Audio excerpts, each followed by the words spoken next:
Hi everyone, Adriaan Groenewald here. Welcome to ThinkLead. Of course, it's a global leadership ecosystem helping leaders remember leadership and then raising their leading and thinking to a whole new level. It's wonderful to be with you. My special guest today is Dr. Andrew Brough. It's great to have him with me. He's the founder of Brough Leadership Institute and also author of recently published book. It's just coming out actually. Leadership, the Exponential Effect. And I'm really excited to learn more about the book and about Andy. Welcome. Adriaan, fantastic to be with you again. Thank you so much. Andy, why did you write this book? I mean, there are so many on the shelf, aren't there? I mean, we live in an age of too much information in some ways. I mean, besides the fact that I went through a lot of it and love it, but why did you write it? You know, it's interesting. I had that same question asked of me the other day, and then somebody answered it for me and said, well, there are still many people writing crime novels, and we still read those, but nobody's heard your story. So I think it's the same for leadership, Adriaan. You're right. There are thousands of definitions and even more books, but this was my story, and leadership has been my life's passion, certainly over the last 25 years. And I wanted to try and take a well-researched stab at describing how I see leadership, but also do it in a way that was a crossover and accessible for people who just wanted to get some insight into leadership principles. Andy, you did it during COVID-19 pretty much. I guess you put it together filing during that period. How was that? Well, I started to think about this book 4 or 5 years ago and had done some of the preliminary work. But as you know, having written a book yourself, Adriaan, you know, there are other things that take precedence. You get busy, you get consulting. And when COVID hit, I realized that this was a wonderful opportunity for me to optimize the time and to just, you know, assimilate the research, go through the interviews that I had, and really give it literally 3 months of focused attention. So that's what I did. So between the periods of April to July, the book was really developed, and we got through the 12 chapters. Andy, do you believe we have a global leadership crisis? You know, generally speaking, collectively speaking. Well, I think, you know, I always like to go to the research, Adriaan, and I actually start the book by saying that if you go to 2015, so we go back 5 years, and we go to research that was done by the World Economic Forum, they put out something called the Outlook on the Global Agenda. So this is 5 years ago, and 86% of the respondents then said that there was a leadership crisis, and they spoke about a failure to address global issues, dishonesty, corruption, and they looked at some of the global trends, you know, deepening income inequality, joblessness, but right up there was this lack of leadership. And although, you know, nobody, I think, could have predicted what we face this year in terms of the pandemic, the reality is that the sheer scale of what we faced this year on so many levels, I think, has left us wanting in terms of leadership. Yeah, so I do believe on so many levels that we are facing a leadership crisis. That's not to say that there aren't leaders who are doing incredible work, and some of those stories I wanted to try and celebrate as well. So it's not all doom and gloom, but I think to your point, we have a long way to go in terms of leadership and leadership development. And the pandemic has exacerbated the crisis just from another angle. It's added another complexity, more dynamics. You know, as you say, that research was shared 5 years ago. So things are just more challenging for leaders right now, isn't it?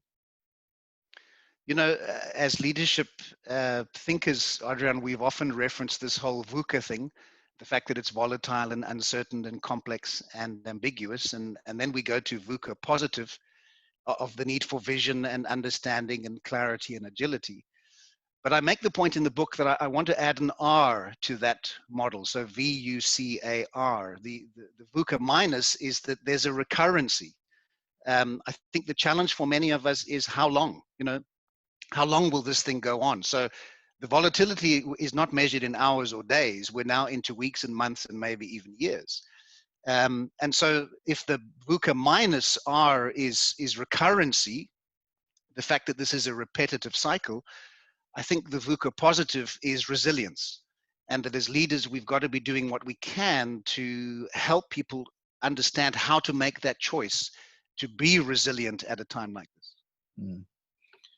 All right, your book, Leadership, the title, Leadership, the Exponential Effect. Why that choice, and what are you trying to convey with that title? So I was trying to find a metaphor, Adriaan, for this idea that often we look at our leadership and we underestimate the power of small actions and small decisions. And so what I do in the first part of the book is I give some metaphors around, different examples from nature, from the world of mathematics, to say, listen, I understand exponential growth as a mathematical formula, and I'm not using it in that strict sense. But what I'm talking about is this idea that there are things that we can do at a very small level, which when they're replicated, so I lead myself, I lead others, I lead teams, I lead organization, I lead for results, that golden thread can have an exponential effect. And maybe the best way to try and explain that was a wonderful YouTube clip that was put out by Stephen Morris from Toronto. And he took dominoes. The first one was about 5 millimeters high and 1 millimeter thick. And all he did was he just increased the size of the dominoes by 1.5 times. And by the time he gets to the 13th domino, that very small initial domino of 5 millimeters is able to knock over a 1 meter high 50 kilogram domino. And he makes the point that if you kept on replicating, eventually you would knock over something 29 times larger, that would eventually be the size of the Empire State Building. So I think what I'm trying to suggest, Adriaan, is often we assume that it's only leaders who have position or title, who are leading massive organizations or parastatals or governments that can make an impact. And I'm saying we all need to focus on the end result, but let's telescope that back to the organization, to the team, to the interpersonal relationship, and ultimately to leading ourselves. And you just mentioned that, and I love the flow of the book. I support it inherently, and also as someone who's been in the leadership space for 20 plus years, you start with leading me, and then leading them, leading us, and then it comes together. You said, I don't know, is it leading organization or leading for results? So it's that flow, it's that golden thread maybe that you talk of. Just a little bit more about that format. Why that format particularly? So I looked at it and I said, okay, I've got 140 references. I've got 10 or 12 interviews. I've got 12 chapters. How do we take, the reality is each of these 12 chapters could be a book on their own, and they are for many, many writers. So I'm trying to do a pretty ambitious project here in taking these 12 leadership principles and weave a thread together. And I think by linking it together as an exponential effect, I'm saying that if you understand what you can do in terms of your own character and purpose and resilience, that must have a knock-on effect when you interact with others at an interpersonal level in terms of trust and influence and communication. And if you get that right, and one could argue that all of those are as applicable at the interpersonal level, when you go to a team and then you look at alignment and you look at the whole question of really focusing on the other 12 principles, things like, for example, trust and influence and communication, then building on alignment and conflict and collaboration. When you then take that through to leading for results, you get to the place of accountability and execution and celebration. So it is somewhat of an artificial distinction, Adriaan. You might argue that what I've said under leading for results would still be applicable for teams, and what we talk about in teams would be applicable for interpersonal. But I'm just trying to create that narrative of, as you build your leadership competencies, you see a greater and greater opportunity for impact. Could I argue that that's also the order of importance? I mean, you can't say leading for results is less important than leading me, or anything like that. But the irony is, you could also say that's a hierarchy of importance.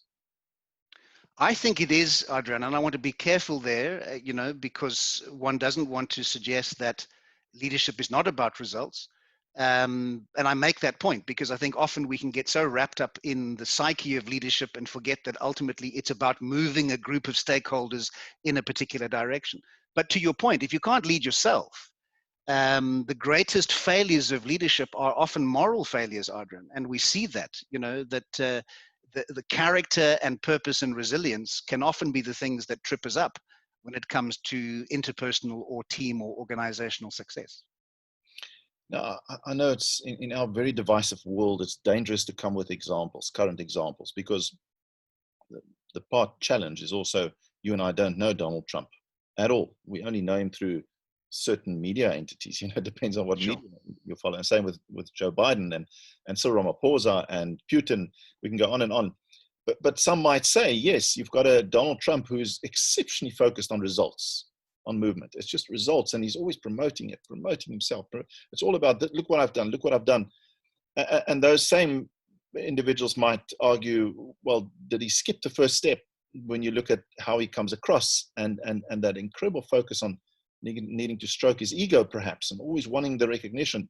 So did he skip that first very important step? And do many leaders do that? Do they? We're in a society where you are rewarded for your results.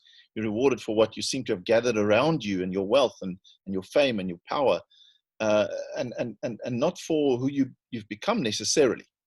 Comments on that?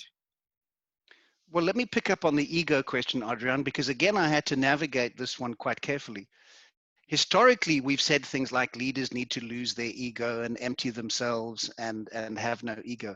But if we understand ego as identity, then I think that what we need egos that are focused on serving others, egos that are focused on the betterment of society, and secure in our identity and our ability to do that. So I wouldn't then, if that's what we mean by ego, say to you, Adriaan, you need to lose your ego. In fact, I think you need to be secure in your identity.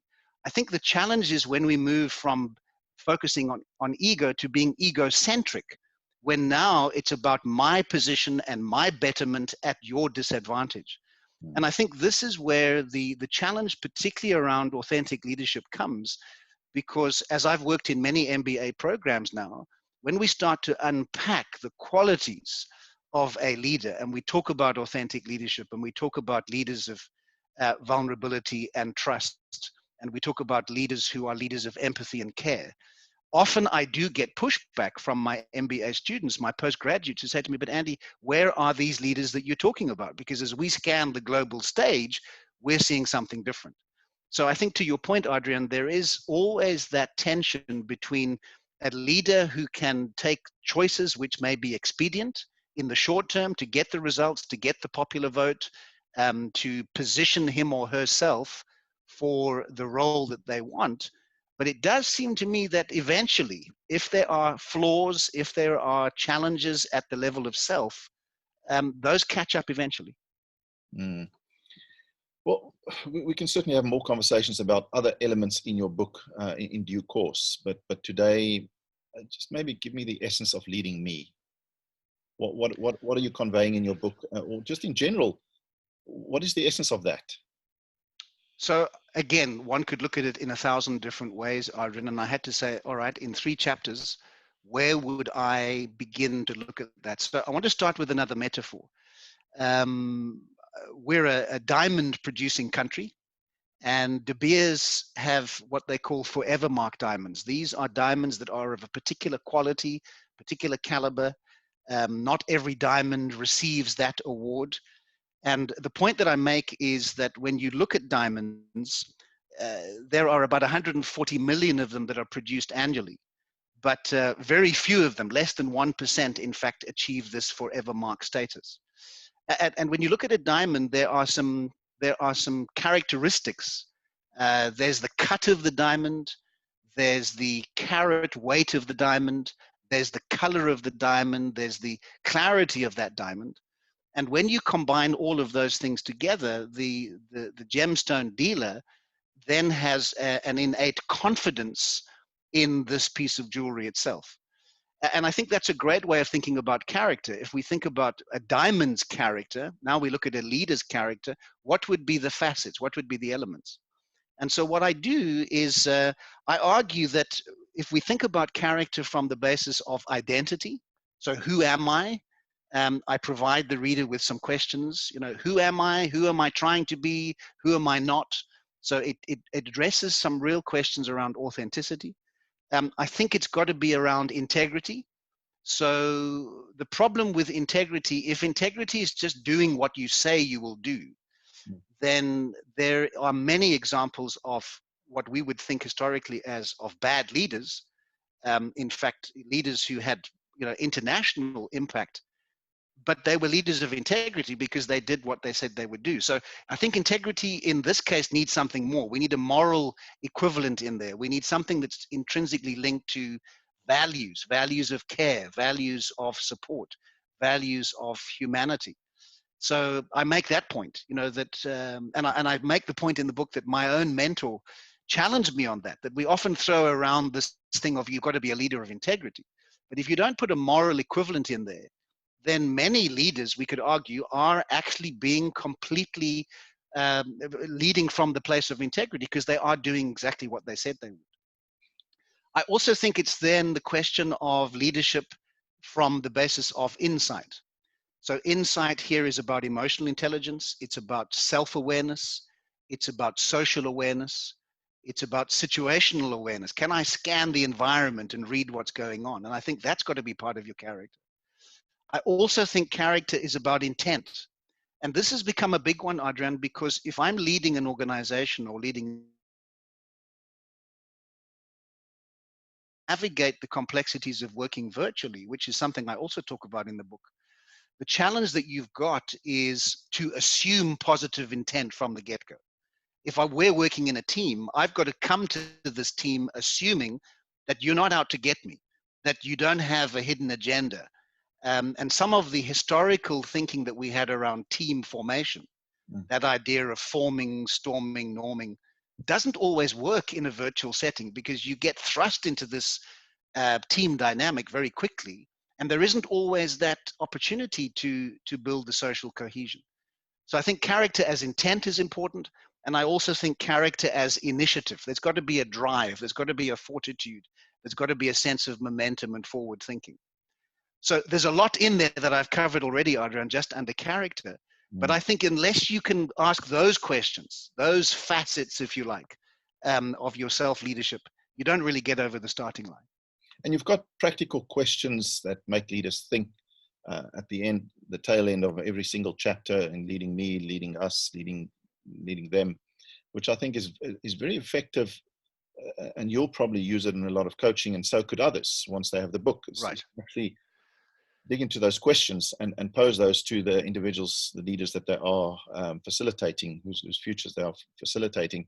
I like what you say about integrity. This whole leadership world has become a whole industry on its own. And as you say, we can Google leadership and see how much is out there. We've got to challenge some of the age-old statements. You've got to be a leader of integrity. It's the same as the saying you've got to be an authentic leader. And people would say, well, Trump is authentic. He just is who he is. But then you have to add that moral side. And the way I navigate it for myself is to say, okay, I think authentic leader is when you are being your best self. Now, in general, we'll have the same moral level when we all dig into our best self rather than our worst self. So I can be authentic to my worst self, but am I authentic to my best self? And that best self, is the patient Adriaan. It's not the impatient Adriaan. Anyone would agree with that. So once I start playing in that domain, and the same with integrity, being a leader of integrity, I can say I'm going to murder you, and then I murder you. So was I a leader of integrity? Absolutely, you were. So I was, yes, exactly, according to the almost superficial definitions of these things. Leaders need to think at another level, Andy. They need to lead at another level. Everything has to step up at the moment. The bastions of democracy, the bastions of leadership, all those things are crumbling. And we've got to, as leaders, as individuals, make up our own minds in some ways and dig deep inside. I saw your tweet yesterday, which I liked, and I just want to interrogate you quickly there in the last few minutes. You said, as a leader, I make a personal commitment to developing my character, defining my purpose, and to shaping my resilience. What made you send that latest tweet of yours? Well, it comes straight out of the book, Adriaan. And so you've mentioned the questions at each chapter, at the end of each chapter. What I drive to in the culmination of the book is what I've called a personal leadership charter. And I give the reader an opportunity to look at these 12 principles, now listed underneath each other, and under the leading me to make that commitment that you've just read, under the leading them to make another personal commitment, under the leading us to make a third personal commitment, and under leading for results, again the same. So I'm saying that we have to begin somewhere. I'm asking a lot of readers, I'm asking them to work through well-researched academic principles, but I'm also asking them to read the stories that support that. But at the end, my deep desire is that people would go back to this book and say, I want to make a commitment. I want to change the way I think. I want to change the way I lead myself. I want to change the way that I lead others. And so that first tweet, and there will be a number of them that come out over the next few weeks, Adriaan, is harking back to these 12 key principles and to the personal leadership charter at the end. In many ways, if people don't read the book, but they look at that personal leadership charter at the back, and they can hold themselves accountable there, I think we begin to start to address something of the leadership deficit. Isn't that at the heart of the challenge with leadership development? Billions are spent even before COVID, and it'll be worse now, and yet leaders don't change. Right. Where 20 executives can go on a very expensive program and come back and maybe one or two, obviously some pennies dropped perhaps, maybe you think a little bit differently about some things, but in essence, I go back to my work environment, to the person that I was before the intervention. And I guess good questions and honest answers with integrity, holding yourself accountable, is what leads to that change. But then the practical things of how do I remind myself to actually change? So I've had it in my life many times, Andy, where I decide I really want to be better as a father in this. And weeks later, I find myself just back to the old Adriaan. So practically, as leaders, we're not doing enough to change. The leadership programs are not doing enough to bring about change, to challenge leaders, and to put them in that uncomfortable space. So I think some elements in your book certainly address these deficits or these gaps in how we get leaders to change. What's your purpose? Are you comfortable within your purpose, Andy? Because I sense instinctively a purpose in you. Anyone who puts in the effort, which it really is an effort, and you actually never finish your book. You just get to a point where you have to get the damn thing out. So it's an ongoing process. I've personally discovered, but anyone who can do that has a sense of purpose. Do you have one specifically? I do. I really believe that, and I make no bones in the beginning of the book that, I see myself as a child of God. And I really believe that I'm here to help others discover something of their purpose and their destiny within this. And ultimately, call in the Brough Leadership Institute, which is equipping for excellence. So I've given my life to that. I've had the privilege of traveling around the world doing that, working with thousands of leaders. And I hope that in some way, the book will try and convey that sense of purpose and passion for leaders and for leadership development. Yeah, I'm sure you're in that space with your book. How can you support something that we tried launching it before COVID, I think, but timing was wrong. We almost see the next decade, Andy, as a decade of authentic leadership. The #2020 DAL project that I want to launch, Decade of Authentic Leadership.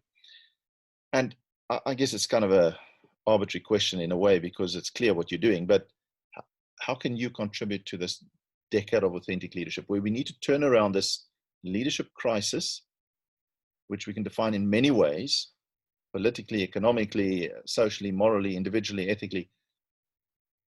How will you contribute to that? Well, I want to use one of your words, Adriaan, which is a leadership ecosystem. And if I can play a small role as one element in that ecosystem, and we take systems thinking to another level, if I'm part of that, just a small part, and I can help to, create the narrative, mentor people, challenge their thinking, and help to coach them through that, and support you in that process, and then find others to be part of this ecosystem, then I think we will start to see some impact. Andy Brough of Brough Leadership Institute and author of Leadership, the Exponential Effect. I think you probably started doing that before you wrote this book, but the book does something to crystallizing your own thoughts. I think that's often what's important. Now and then I like it when someone says, can I interview you, Adriaan? Because it crystallizes my thoughts. I'm not just an interviewer, I'm actually a leadership activist. If we're not going to be activists out there consciously marching for certain things, things are not going to change. And I commend you for not just writing the book, but having the courage to do it, to complete it, get it out there, and certainly not for money, but to make a difference, and trying to bring the best out of people, which in my view, the best is leadership. You can't become your best self and circumvent leadership somehow in this life. You've got to lead towards your best self. And good luck with your book, but your vision is beyond your book, and I wish you all the best with that too. Thank you for joining us today on ThinkLead. Adriaan, it's an absolute pleasure, and just again to honor you for all you've done in the leadership space. We're coming behind you, following in your footsteps, and thanks for the interview today. All the best. We'll be in touch, and we'll hopefully do more of these interviews in the near future. Bye-bye, Andy. I look forward to that. Thank you.